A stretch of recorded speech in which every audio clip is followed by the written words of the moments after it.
شروع اللہ کے نام سے جو بڑا مہربان اور نہایت رحم کرنے والا ہے۔ صحیح معنوں میں زندگی گزارنے کا مطلب ہے کہ انسان اپنی زندگی کو مقصدیت، اعتدال اور روحانی اور دنیاوی توازن کے ساتھ گزارے۔ اللہ کی عبادت، زندگی کا اصل مقصد اللہ کی رضا حاصل کرنا ہے۔ عبادت کو دل سے ادا کریں، قرآن و حدیث کو سمجھنے کی کوشش کریں اور روزمرہ زندگی میں ان تعلیمات کو نافذ کریں۔ اچھے اخلاق، سچائی، دیانتداری اور دوسروں کے حقوق کا خیال رکھنا ایک بہترین زندگی کی بنیاد ہے۔ وقت کو ضائع نہ کریں، ہر لمحہ قیمتی ہے، اسے عبادت، تعلیم یا کسی مثبت کام میں لگائیں۔ دین اور دنیا دونوں کا علم حاصل کریں۔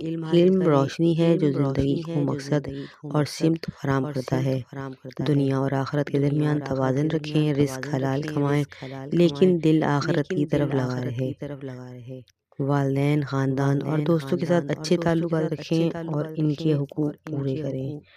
جسمانی اور ذہنی صحت کا خیال رکھیں، صحت مند خوراک، ورزش اور سکون کو معمول کا حصہ بنائیں۔ زندگی میں مشکلات آئیں گی، ان پر صبر کریں اور اللہ سے مدد مانگیں۔ اللہ کے دیے ہوئے نعمتوں کا شکر ادا کریں۔ شکر گزاری سے دل کو سکون اور خوشی ملتی ہے۔ ہر عمل میں نیت صاف اور خالص رکھیں۔ نیک نیت کے ساتھ چھوٹا عمل بھی بڑا ہو سکتا ہے۔ زندگی کو صحیح معنوں میں گزارنے کے لیے ضروری ہے کہ ہم اپنی ذات کو بہتر بنانے کی کوشش کرتے رہیں اور اللہ کی رضا کو اپنی اولین ترجیح بنائیں۔